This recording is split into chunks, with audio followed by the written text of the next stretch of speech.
Nahal पहुंचे हैं आप, नाहल गांव में आए हैं। यहाँ एक दुर्घटना में पुलिस के एक सिपाही की जान गई। मेरी संवेदना उनके परिवार के प्रति है और मैं चाहता हूँ उनको न्याय मिले। लेकिन न्याय मिलेगा कैसे? पुलिस ने आरोप लगा के 500 से ज़्यादा लोगों को चिन्हित किया, बहुत सारे लोगों को धारा 151 में जेल में भेज दिया, बहुत सारे लोगों को 15,000 लोगों को 302 में जेल में भेज दिया, 15 लोगों को 5-6 लोगों को गोली मार के जेल में भेज दिया, सिर्फ आरोप के आधार पे। अब आरोप और सत्य में ये फर्क है।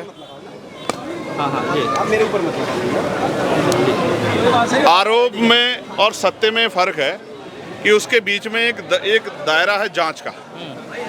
आज हम लोग यहाँ हैं, जो दोषी होता है, निर्दोष होता है, वो तो कहता है जांच करो, और जो दोषी होता है कहता है जांच की जरूरत नहीं है। आज हम लोग यहाँ हैं कि मैं यहाँ से गांव वालों की तरफ से ऐलान करता हूँ कि इस घटना की सीबीआई जांच करा दी जाए, क्योंकि 500 लोग स्टेट खोलने की बात कर रहे हैं, 15 लोगों को 302 में जेल भेजा है, एक सिपाही की जान का विषय है, सारे पुलिस के कर्मियों में बेचैनी है। गांव वाला कहना है कि पुलिस की गोली से ही सिपाही की जान गई। ठीक है, तो ये सत्य कैसे बाहर आएगा? सत्य इस तरह बाहर आएगा कि इसकी जांच हो जाए, और गांव के लोग तैयार है कि सीबीआई जांच हो। हमारे यहाँ सीबीआई जांच को ये माना जाता है कि वहाँ से निष्पक्षता होगी, दूध का दूध पानी का पानी हो जाएगा। ठीक है, तो मैं चाहता हूँ जिस तरह का जुल्म जो है लगातार पुलिस यहाँ कर रही है, यहाँ आना, इनको डराना, इनके घरों में घुस जाना, सीढ़ी लगा के, ये गलत। पुलिस जिस दिन आई है उनको तस्करा नहीं डाल के आई, उन्होंने थाने को सूचित नहीं किया, उन्होंने चौकी को सूचित नहीं किया, तो कुछ गलतियों पे पुलिस भी है। इसलिए पुलिस को और गांव के बीच का जो टकराव है, इसको रोकने के लिए इसकी जांच जरूरी है। मैं यहाँ के कमिश्नर साहब से बात करूंगा और मैं उनसे कहूंगा कि वो इसकी सीबीसीआईडी जांच करा दे या सीबीआई जांच करा दे।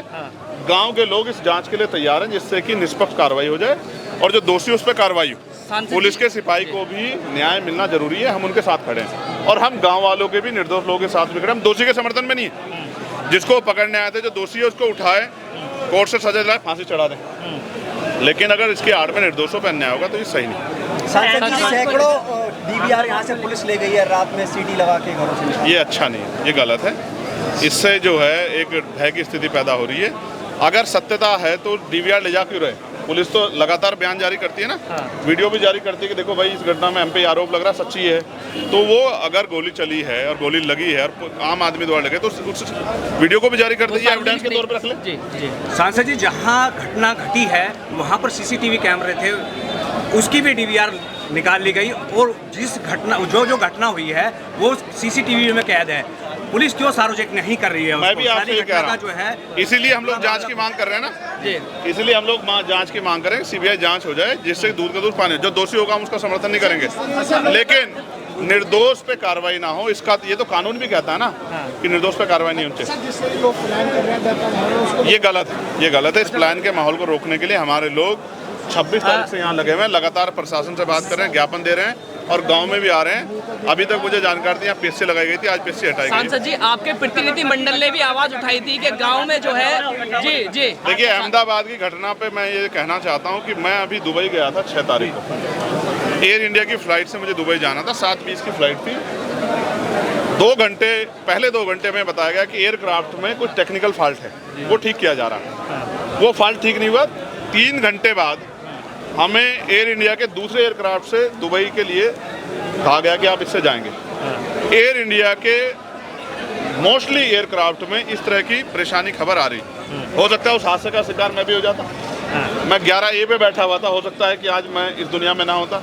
इसलिए मैंने कल लेटर लिखा था जो हमारे केंद्रीय जो हैं नागरिक उड्डयन मंत्री हैं राम मोहन नायडू जी को, कि भाई आप इसकी ना पूरे एयरक्राफ्टों की जांच कराओ, क्योंकि लोगों की ज़िंदगी के साथ खिलवाड़ नहीं होना चाहिए। बहुत बड़े पैमाने पे खिलवाड़ हुआ, कितने लोगों की जान जो है चली गई है, उनके परिवारों को क्या होगा? तो मैं तो उन परिवारों के प्रति संवेदना प्रकट करता हूं, लेकिन इससे जो है एक भय का माहौल भी हुआ है लोगों में, और एयर इंडिया के खिलाफ एक जो है आक्रोश का माहौल भी बन रहा है। इसलिए मैं चाहता हूँ कि जितने भी एयरक्राफ्ट सबकी जाँच कराई जाए, क्योंकि उसमें सफ़र जो लोग करते हैं उनकी जान की वैल्यू है। आज बहुत सारे लोगों ने अपने परिवार, एक बड़े सीनियर नेता, मतलब उसके क्या नाम, गुजरात के पूर्व चीफ मिनिस्टर चले गए, मैं उनके प्रति संवेदना प्रकट करता हूँ कि उनके परिवार को दुख सहन शक्ति मिले। लेकिन अगर इसमें इसकी जांच हो, उसमें जो दोषी हो उस पर भी सख्त कार्रवाई होनी चाहिए, लोगों के जीवन से खिलवाड़ नहीं होना चाहिए। सांसद जी, पुलिस आज तक अपनी बुलेट का खोखा या आप पब्लिक का खोखा बरामद नहीं कर सके, जबकि वो इतनी तेज़ है कि गोली और लगने के बाद आप जो कहना चाह रहे हैं और मैं भी जो कह रहा हूँ, आप समझते हैं कि ये पूरा मामला झोल में है, ये बिना जांच के स्पष्ट है, इसलिए इसकी जांच होनी जरूरी है। सांसद जी, आपका प्रतिनिधि मंडल गांव नाहल में पहुंचा था, लेकिन उस दौरान पे यहाँ पर कई ऐसे जीवित पशु जो थे वो मर गए थे, जो पालतू पशु हैं, उस पर क्या कहना है, उसका जिम्मेदार कौन है? ये इसके पूर्ण रूप से दोषी यहाँ का एडमिनिस्ट्रेशन और यहाँ की सरकार है। वही सरकार जो है जब वो पशु पक्षियों की रक्षा की बात करती है, उनके जीवन सुरक्षा की बात करती है, तो यहाँ के जो पशु पक्षी थे उनको क्या जाति और धर्म के नाम पे देखा गया? उनकी सुरक्षा क्यों नहीं की गई?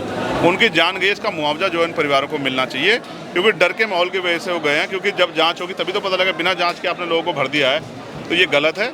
इसके लिए जो है मैं इसके लिए बात करूंगा कि उनको जो है न्याय मिलना चाहिए, जिनके पशु जाने को मुआवजा मिलना। हाँ, ये बहुत इंपॉर्टेंट है आप लोगों के लिए। मैं आपको इसमें इतना ही कहूँगा, ये एक महिला के सम्मान से जुड़ा विषय है, तो मैं, क्योंकि मेरे परिवार ने संस्कार दिए कि मैं इस पर महिला सम्मान के प्रति बड़ा सजग हूँ, तो मैं जो भी अपनी बात है, क्योंकि मुझे पता लगा कोर्ट जा रही, मैं कोर्ट में कहूँ, क्योंकि ये महिला के सम्मान का विषय ना होता तो मैं इस पर अपनी बात करूँ। ठीक है। अगर आप ये वीडियो YouTube पर देख रहे हैं तो हमारे चैनल को सब्सक्राइब करें और बेल आइकन को दबाना ना भूलें। अगर आप Facebook पर ये वीडियो देख रहे हैं तो हमारे पेज को लाइक करें।